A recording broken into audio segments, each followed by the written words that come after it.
Je m'appelle Simone Okafor. J'ai 33 ans. Je suis ingénieur civil et je vis à Atlanta en Géorgie. Et en août dernier, lors de la réunion de la famille Okafor que j'avais organisée pour le 7e été consécutif, mon père s'est tenu au pavillon du camping de Cedarwood Lake devant 42 membres de la famille et a lu les noms des personnes qui avaient rendu la réunion possible. Il a lu chaque nom sur la liste. Il a fait une pause au mien pendant une demi-seconde, le genre de pause que la plupart des gens ne remarqueraient pas, et a continué. J'étais debout assez près pour voir mon nom sur le papier dans sa main. Voici ce qui a précédé ce moment et ce que je porte en moi depuis. Avant de vous raconter la suite, je veux vous demander quelque chose. Quelle saison est-il là où vous êtes en ce moment? Est-ce le genre de temps qui vous donne envie d'être dehors entouré de gens ou le genre qui vous donne envie d'être seul avec quelque chose de calme? Je demande parce que j'ai réfléchi à ce que signifie appartenir à un endroit. Pas seulement d'y être présent, mais d'être la raison même de son existence. D'être si profondément la fondation de quelque chose que votre présence à l'intérieur devient invisible. Le mois d'août dans le nord de la Géorgie est chaud d'une manière spécifique qui semble personnelle. Le genre de chaleur qui s'installe sur vos épaules et y reste. J'avais conduit sur cette route cette fois. Je connaissais chaque sortie. Je connaissais le virage particulier de l'autoroute où la ligne d'arbres s'ouvrait et où l'on pouvait voir la crête au loin. Et je savais que lorsque je voyais cette crête, j'étais à 40 minutes de l'arrivée. Et je commençais à passer en revue la liste de contrôle dans ma tête, le permis du pavillon, les badges nominatifs dans la chemise bleue sur mon siège arrière, le classeur des formulaires médicaux, la clé USB du diaporama dans la poche extérieure de mon sac. Je n'avais pas besoin de la liste de contrôle. J'avais fait cela 7 fois. Je le faisais quand même parce que je suis le genre de personne qui ne laisse rien au hasard, et parce que la réunion fonctionnait parce que je ne laissais rien au hasard. Et parce que pendant 7 ans je m'étais dit que le simple fait que cela fonctionne était une raison suffisante pour continuer à le construire. Mon père, Emma Okafor, a 61 ans. Il est venu aux États-Unis depuis Lagos en 1986 avec un diplôme d'ingénieur de l'université de Lagos et une précision sur certaines choses, la ponctualité, la présentation, la manière correcte de s'adresser aux aînés, qui ne s'est jamais adoucie au cours des 37 années écoulées depuis. Il a construit une entreprise d'ingénierie structurelle à Atlanta sur 20 ans qui emploie aujourd'hui 19 personnes et a achevé les travaux de 4 échangeurs autoroutiers et de 2 agrandissements d'hôpitaux dans la grande région métropolitaine. C'est un homme de véritable accomplissement. Et il le sait non pas avec arrogance, mais de la manière posée de quelqu'un qui a travaillé assez dur pendant assez longtemps pour que la connaissance de sa propre compétence soit devenue simplement factuelle, comme connaître la capacité de charge d'une poutre. Il est généreux en louanges pour les personnes qu'il voit clairement. Il est un merveilleux grand-père. Il prépare une soupe au poivre qui prend 2 jours et que les gens demandent par son nom à chaque rassemblement familial. Il aime ses enfants de la manière dont certains pères aiment, abondamment mais pas toujours spécifiquement, pas toujours avec l'attention à l'individu dont l'individu a besoin. Il est meilleur avec la catégorie qu'avec la personne. Il a toujours été meilleur avec la catégorie qu'avek la personne. Je suis la 2e de 3 enfants. Mon frère Chukwumeka Emma Junior, appelé Junior par tout le monde, a 36 ans. Ma sœur Ngozi a 29 ans. Junior est avocat à Charlotte et possède la qualité spécifique de mon père d'occuper l'espace avec autorité, de traverser les pièces comme si les pièces l'attendaient. Ngozi est infirmière praticienne à Decatur et à la chaleur de ma mère, cette ouverture particulière qui fait que les étrangers lui racontent des choses dans les avions. Je suis celle du milieu, ce qui est son propre genre d'éducation. Les enfants du milieu apprennent tôt que la catégorie d'enfants est déjà pleine au moment où ils arrivent. Le premier a la distinction de la primauté. Le dernier a la distinction d'être le dernier, et celui du milieu a la distinction d'être celui qui maintient la forme de la famille ensemble sans que personne ne lui assigne ce rôle officiellement. Je n'ai pas choisi d'être celle qui organisait les choses. Je le suis devenu de la manière dont on devient la plupart des choses qui nous définissent, progressivement, pratiquement, parce que j'y étais bonne et parce que quelqu'un devait le faire, et parce que le faire a ressemblé pendant longtemps à une forme d'appartenance. La réunion était à l'origine l'idée de ma grand-mère. Ma grand-mère, Chidinma Okafor, Mamachi pour tout le monde, a commencé le rassemblement en 2003 lorsque mon grand-père a pris sa retraite et qu'elle a décidé que la famille avait été dispersée assez longtemps à travers Atlanta et Charlotte et Houston et Lagos et Londres. Et avait besoin d'un point fixe vers lequel retourner chaque année. Pendant 11 ans, elle l'a organisé elle-même avec l'autorité spécifique d'une femme qui n'a jamais de sa vie eu besoin de demander 2 fois quoi que ce soit. Quand elle est morte en 2014, la réunion est presque morte avec elle. L'été suivant, personne ne l'a organisée et personne n'est venu, et l'absence a été ressentie comme un genre spécifique de chagrin. Le chagrin d'une tradition interrompue, qui est différent du chagrin ordinaire en ce qu'il est aussi un choix. Et le choix ressemble à une seconde perte. J'avais 25 ans cet été-là. J'étais sorti de Georgia Tech depuis 2 ans avec ma licence d'ingénierie civile et cela faisait 18 mois que j'occupais mon premier emploi dans un cabinet d'ingénierie structurelle à Midtown. Et j'ai appelé mon père en juin et j'ai dit, je veux essayer d'organiser la réunion cette année. Il a dit, Simone, cela signifierait tout pour cette famille. J'ai dit, d'accord, je vais trouver comment faire. J'ai trouvé comment faire. Je veux vous dire à quoi ressemblait réellement cet été à trouver comment faire, parce que je pense que l'expression ne porte pas le poids spécifique de ce que c'était. Chaque mois de janvier, je contactais le camping de Cedarwood Lake et je confirmais les dates du premier week-end d'août pour l'été suivant. Parce que j'avais appris la deuxième année qu'attendre jusqu'au printemps signifiait perdre le pavillon au profit des retraites d'entreprises et des groupes religieux qui réservaient plus tôt et en plus grand nombre. Je parlais chaque année avec un coordinateur de camping nommé Terence Busby, qui à la 4e année connaissait ma voix avant que je ne donne mon nom, et qui gardait notre pavillon préféré, le pavillon C, celui avec la section couverte et l'accès aux prises électriques et la vue sur l'eau. Sans acompte jusqu'à ce que j'appelle, comme une courtoisie professionnelle qu'il accordait parce que je n'avais jamais été en retard pour un paiement ni peu clair dans une demande. Je construisais la liste des participants chaque printemps, ce qui signifiait traquer les adresses et les numéros de téléphone actuels de plus de 40 membres de la famille à travers 6 États et 2 pays, mettre à jour la liste par rapport à l'année précédente. Retirer les noms des personnes décédées et ajouter les noms des enfants qui étaient nés.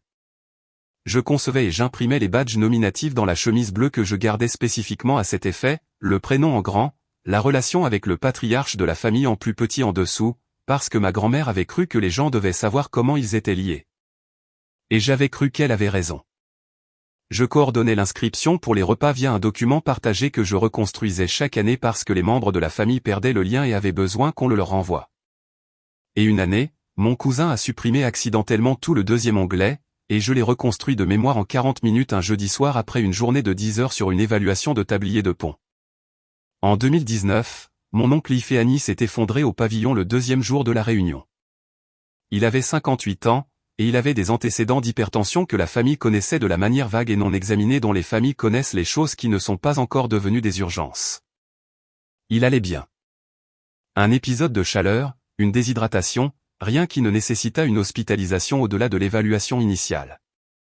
Mais les 40 minutes entre son effondrement et l'autorisation de départ des ambulanciers ont été les 40 minutes qui ont changé la façon dont j'ai tout organisé par la suite.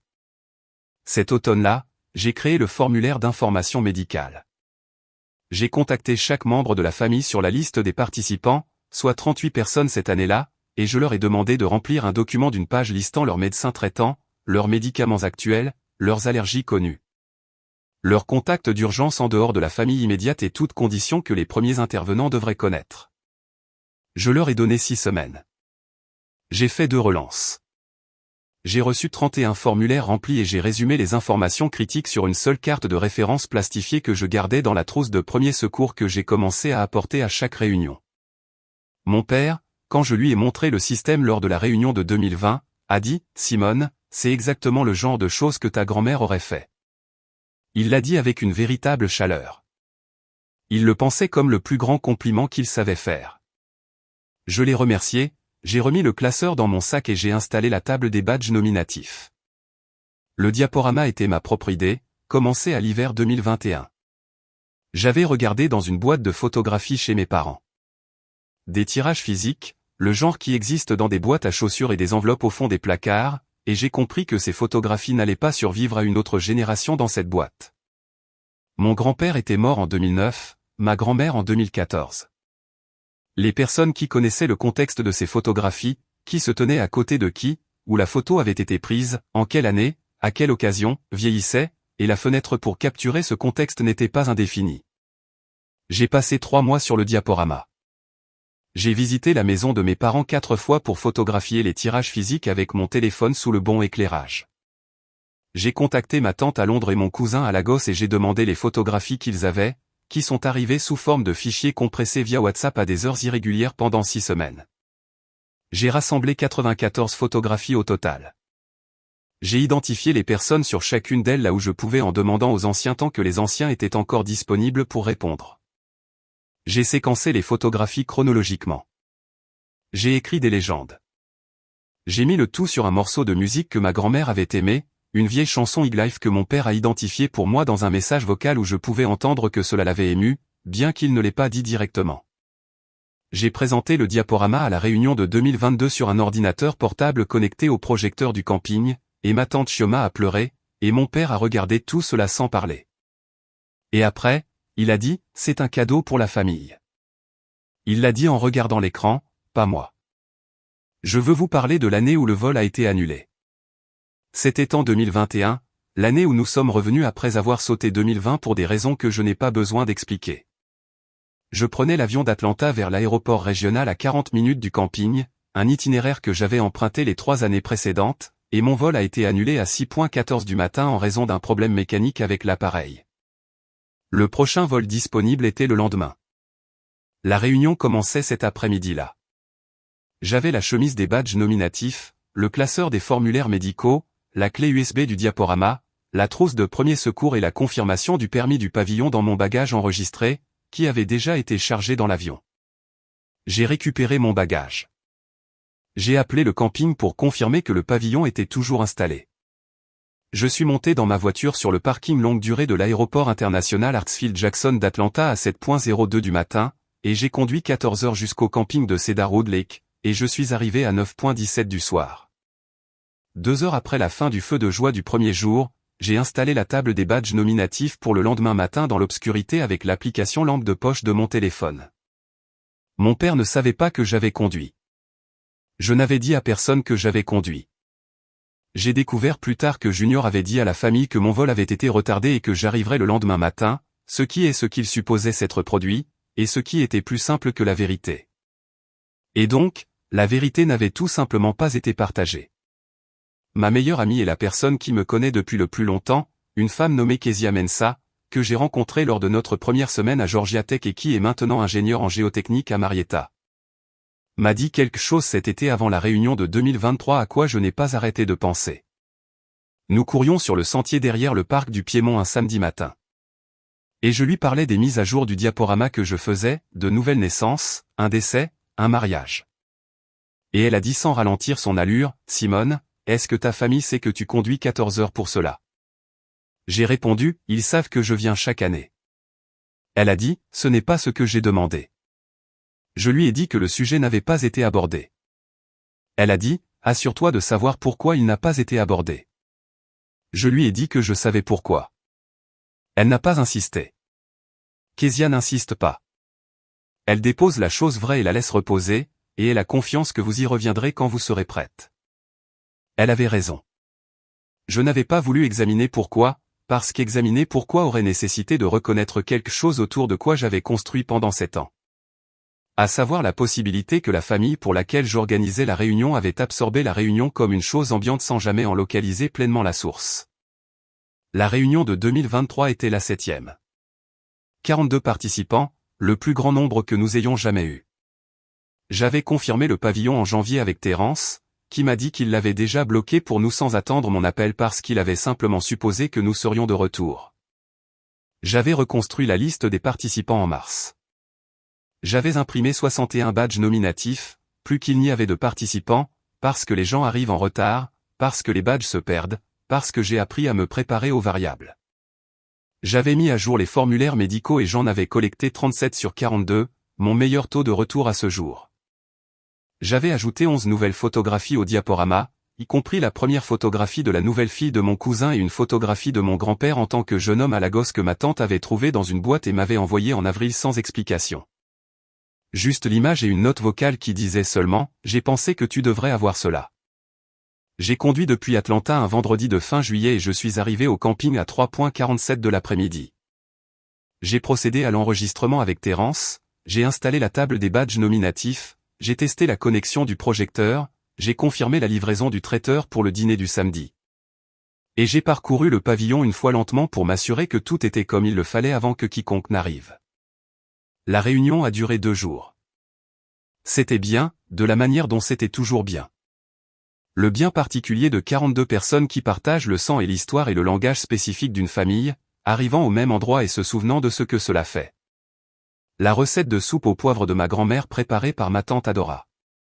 Les enfants qui ne s'étaient jamais rencontrés devenant à l'aise les uns avec les autres dès la 2e heure. Les photographies sur l'écran.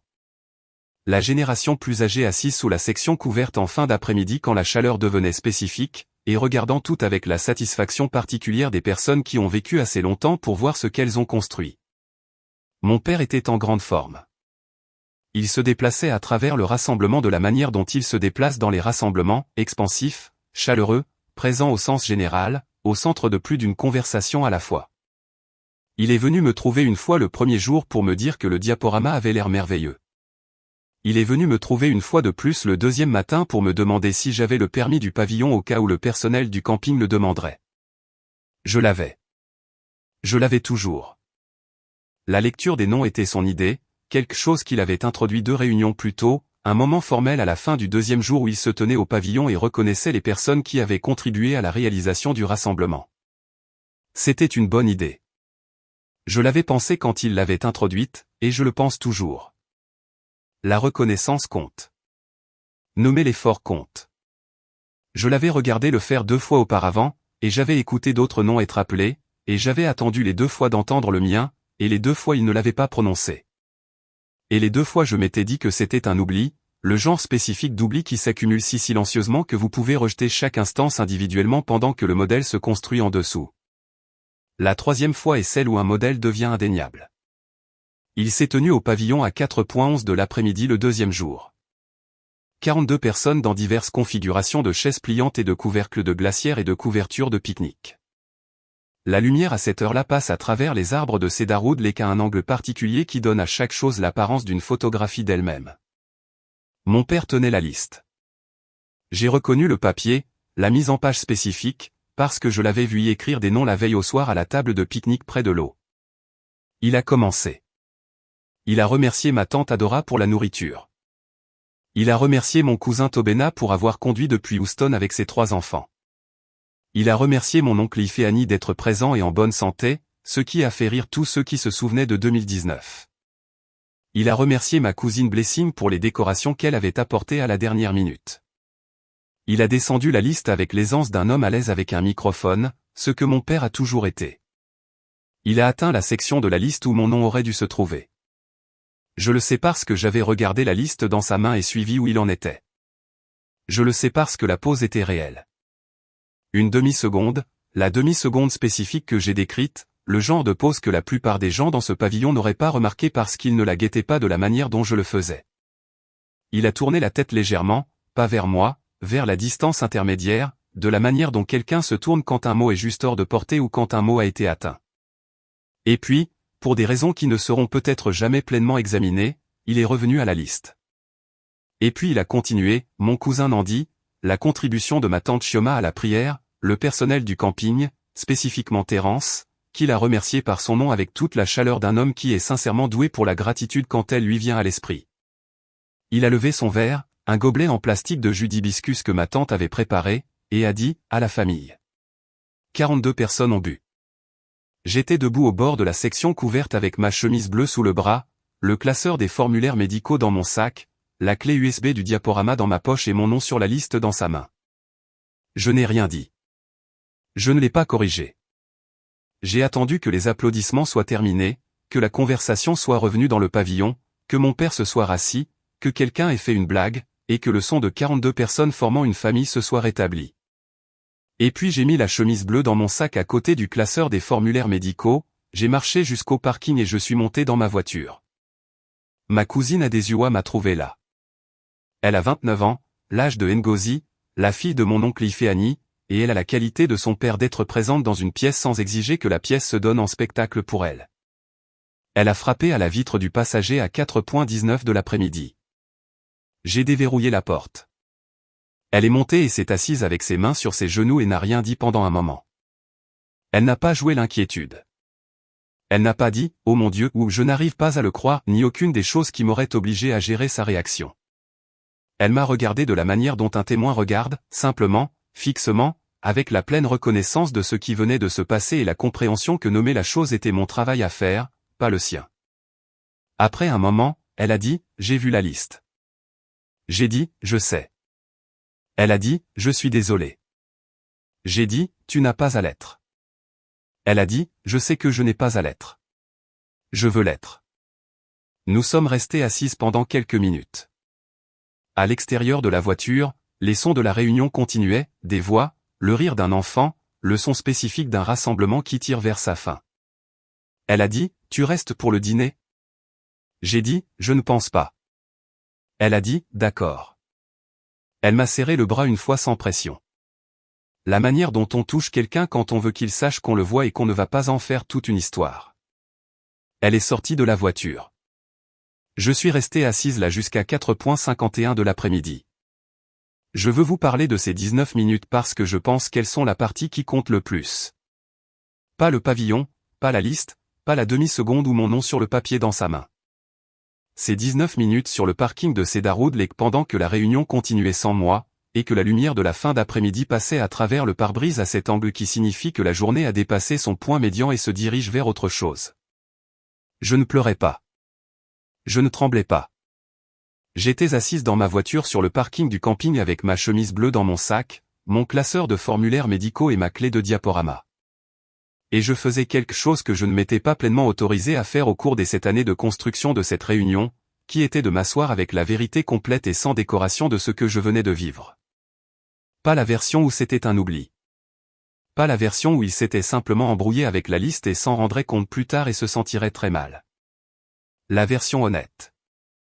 Mon père s'était tenu dans un pavillon lors d'un rassemblement que j'avais organisé pendant cet été consécutif et avait lu les noms des personnes qui l'avaient rendu possible, et mon nom avait été sur la liste dans sa main, et il s'y était arrêté et avait continué. Et 42 personnes avaient levé leur gobelet. J'ai pensé à Terence Busby qui connaissait ma voix avant mon nom. J'ai pensé aux 14 heures de route en 2021 et à la table des badges nominatifs dans l'obscurité. J'ai pensé aux formulaires médicaux, aux 37 retours et à la carte de référence plastifiée dans la trousse de premier secours qui n'avait jamais été nécessaire et dont j'espérais qu'elle ne serait jamais nécessaire, et que j'avais créée quand même parce que l'espoir n'est pas un système structurel.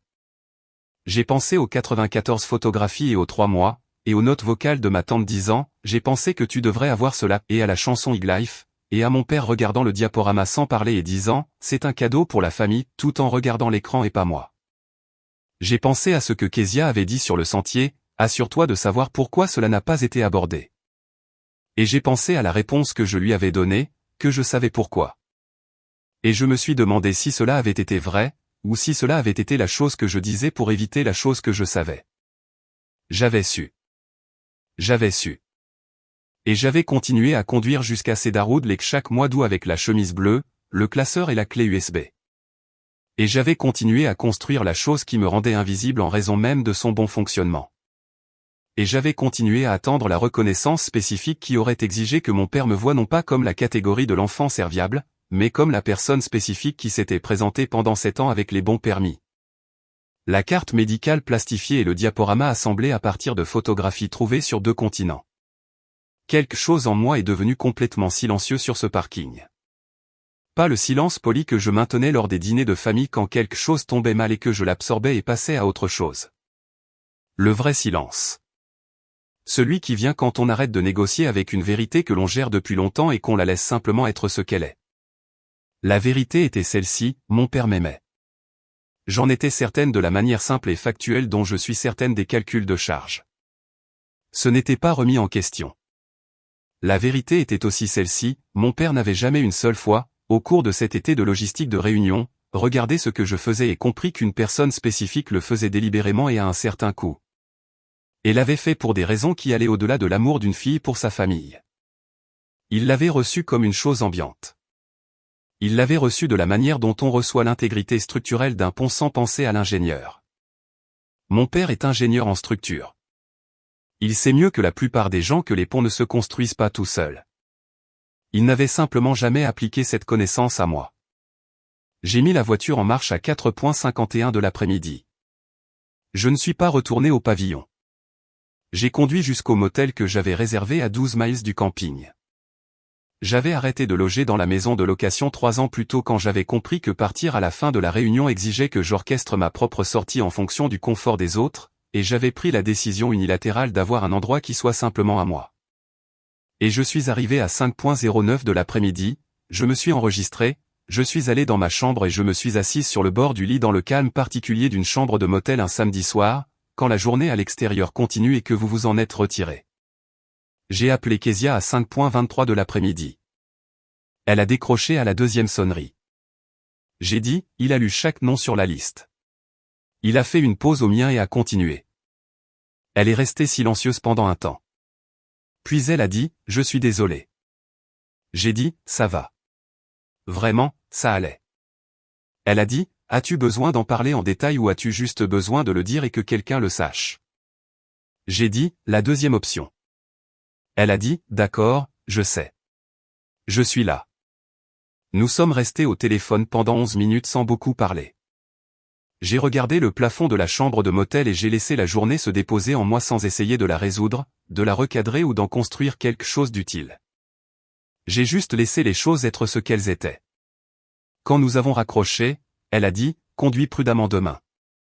J'ai dit, je le ferai. Mon père a appelé le 4e jour.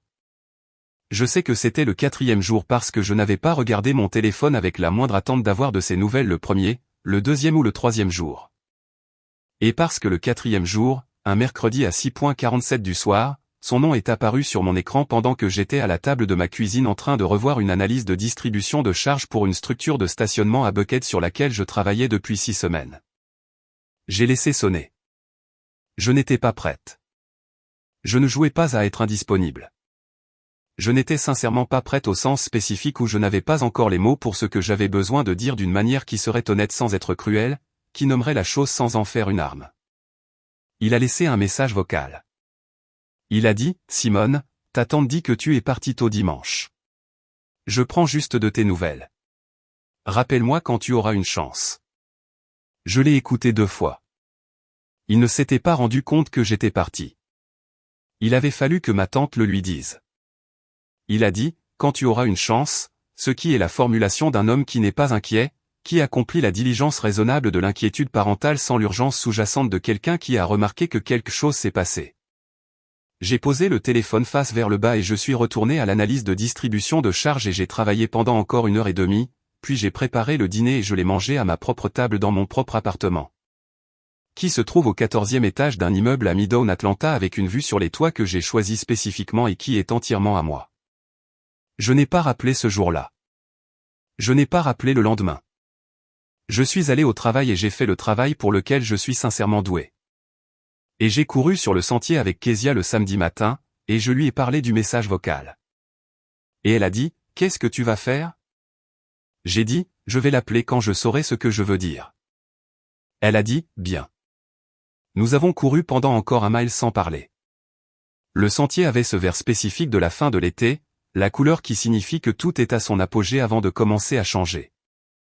J'ai envoyé un message à mon père 9 jours après la réunion. J'ai fait court. J'ai dit que j'allais bien, que j'avais eu besoin d'un peu de temps, que je voulais avoir une vraie conversation quand je serais prête, et que je le contacterais pour programmer un appel. Je n'ai pas expliqué. Je ne me suis pas excusé. Je n'ai pas ajouté les qualificatifs adoucissants que j'aurais ajoutés 3 ans plus tôt, les « je sais que tu ne pensais pas à mal » et les « je suis probablement trop sensible » et les « tout ce travail en valait la peine juste pour voir tout le monde ensemble ».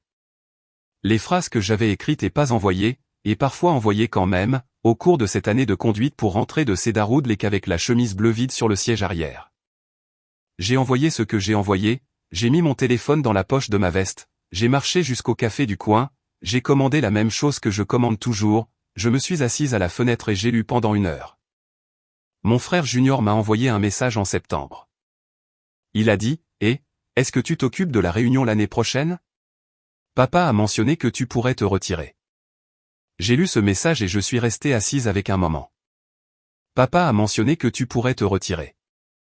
Mon père avait traité mon absence non pas comme une réponse à quelque chose qui s'était passé, mais comme un développement logistique qui nécessitait une planification préalable. Il l'avait mentionné à Junior. Junior m'envoyait un message pour confirmer le statut opérationnel de l'infrastructure de la réunion. C'était, j'ai compris, la forme honnête de la façon dont mon travail avait été reçu au cours des 7 années, non pas comme un cadeau, ce qui requiert un donateur, mais comme un service, ce qui ne requiert qu'un fournisseur. J'ai répondu, je ne l'organise pas l'année prochaine. Si la famille veut la continuer, quelqu'un devra s'en charger. Terence Busby à Cedarwood Lake le contacte. Il connaît nos préférences et il est facile de travailler avec lui. Je t'enverrai son numéro. Junior a répondu, oh, d'accord. As-tu les informations du camping? Je lui ai envoyé le numéro de Terence et le numéro de référence de réservation du pavillon que j'avais utilisé pendant 6 ans. J'ai posé le téléphone face vers le bas sur mon bureau et je suis retourné à l'analyse de la structure de stationnement, qui devait être rendue le vendredi et que j'allais livrer correctement et à temps, parce que c'est ce que je fais. Je vois toujours ma thérapeute, le docteur Ronco Dubajo, que je vois une semaine sur 2 depuis 2 ans, et qui a la qualité particulière de poser des questions qui semblent simples et ne le sont pas. Lors de notre séance de septembre, elle m'a demandé ce que j'avais ressenti en envoyant le message à Junior. J'ai dit que c'était comme rendre quelque chose que je portais depuis si longtemps que sa forme était devenue une partie de ma posture. Elle a dit, que pensez-vous que vous essayez de construire avec la Réunion? J'ai pensé à cela pendant longtemps. J'ai pensé à ma grand-mère appelant depuis la cuisine lors des rassemblements familiaux, à l'autorité spécifique de sa voix, à la façon dont les choses se produisaient parce qu'elle disait qu'elles allaient se produire. J'ai pensé au fait d'avoir 25 ans, d'appeler mon père et de dire, je veux essayer d'organiser la réunion, et à mon père disant que cela signifierait tout pour cette famille. J'ai dit, je pense que j'essayais de devenir la personne qui maintenait la famille ensemble de la façon dont elle le faisait. Je pense que j'ai cru que si je construisais ce qu'elle avait construit, je serais vu de la façon dont elle était vue. Le docteur Odubajo a dit, et elle était vue parce qu'elle était elle, pas à cause de la soupe aux poivres. Elle a écrit quelque chose dans son carnet. J'ai regardé par la fenêtre de son bureau vers les toits de Midtown. Les bâtiments spécifiques que je peux identifier par leur système structurel, ceux que j'ai étudiés et ceux sur lesquels j'ai travaillé. Et j'ai senti, assise dans cette chaise, que je comprenais quelque chose sur les fondations que je n'avais pas pleinement compris auparavant. Une fondation n'est pas la même chose qu'un bâtiment. Vous pouvez couler la fondation la plus précise du monde et n'avoir toujours aucune revendication sur ce qui s'élève à partir d'elle. La revendication vient d'autre chose. D'être nommé dans la structure, de voir sa contribution visible dans le cheminement des charges, d'être l'ingénieur responsable et non pas seulement celle qui a nivelé le terrain. J'ai appelé mon père en octobre un dimanche matin à 10h09 après avoir terminé mon café et revu l'évaluation du site pour la structure de stationnement, et j'ai senti pour la première fois depuis août que j'avais quelque chose à dire à partir d'un endroit de stabilité plutôt que de blessure. Il a répondu à la première sonnerie, ce qui m'a dit qu'il attendait l'appel, ce qui m'a dit que quelqu'un lui avait dit quelque chose, ce qui m'a dit que la famille avait eu des conversations à mon sujet dont je ne faisais pas partie, ce qui est son propre type d'information. Nous avons parlé pendant 44 minutes. Il m'a dit qu'il ne s'était pas rendu compte qu'il avait sauté mon nom. Il m'a dit qu'il avait été nerveux avec tant de gens qui le regardaient. Il m'a dit qu'il avait regardé la liste après coup et vu mon nom et s'était senti très mal. Il a dit, Simone, tout ce que tu fais pour cette famille, je ne sais pas comment. J'ai dit, papa, j'ai besoin que tu m'écoutes. Il est resté silencieux. J'ai dit, pendant 7 ans, j'ai organisé cette réunion.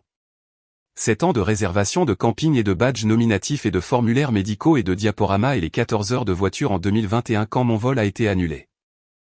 Et tu t'es tenu au pavillon et tu as lu chaque nom sur une liste qui existait grâce à moi. Et tu as fait une pause au mien et tu as continué. Je ne te dis pas que c'était délibéré. Je te dis que c'est arrivé. Et je te dis que c'est arrivé parce que tu ne m'as jamais vu faire le travail de la manière dont tu le verrais si Junior ou Ngozi l'avaient fait. Tu me vois comme tu vois le pavillon. Tu es content qu'il soit là et tu ne te demandes pas pourquoi. Il est resté silencieux pendant un long moment. Il a dit, ce n'est pas juste.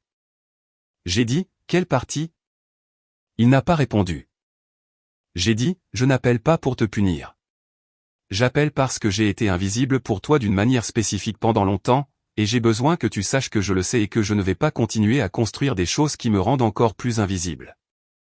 Il a dit après une pause, je ne m'en étais pas rendu compte. J'ai dit, je sais. C'est exactement ce avec quoi je suis restée assise.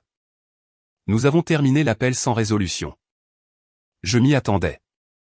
Mon père est un homme qui traite les choses lentement et en privé et arrive à des conclusions selon son propre calendrier, ce qui est une qualité que j'ai héritée de lui et que je comprends mieux maintenant qu'à 25 ans. Il peut revenir sur cela différemment. Il peut ne pas le faire. J'ai arrêté d'intégrer la prédiction dans mes plans. Ce que je peux vous dire, c'est ce que j'ai fait le samedi suivant.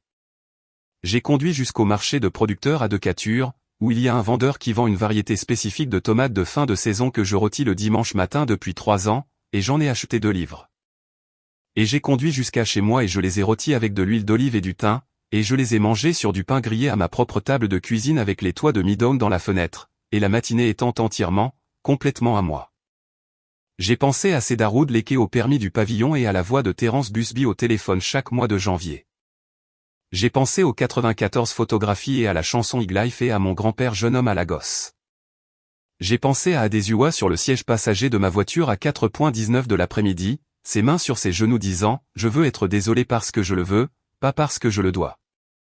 J'ai pensé à ce que cela signifie d'être vu par une personne simplement et précisément et sans performance à un moment où les 42 personnes autour de vous ont levé leur gobelet pour un rassemblement que vous avez construit et ont bu à tout sauf à votre nom. Être présent n'est pas la même chose qu'être pris en compte. Construire une pièce ne signifie pas que vous y êtes la bienvenue. Je peux aimer ma famille depuis une distance qui me protège. Je n'ai pas organisé la réunion cette année-là. Je suis allé travailler et j'ai conçu des choses qui doivent tenir. Et j'ai appelé Kezia le samedi. Et j'ai conduit devant les toits que je peux nommer structure par structure. Et je les ai regardés garder leur forme sans explication, sans badge nominatif, sans liste. C'était suffisant. C'était plus que suffisant. Si vous vous êtes jamais tenu dans quelque chose que vous avez construit et avez attendu que quelqu'un prononce votre nom à l'intérieur, combien de temps avez-vous attendu? Et que signifierait de finalement construire quelque chose uniquement pour vous-même?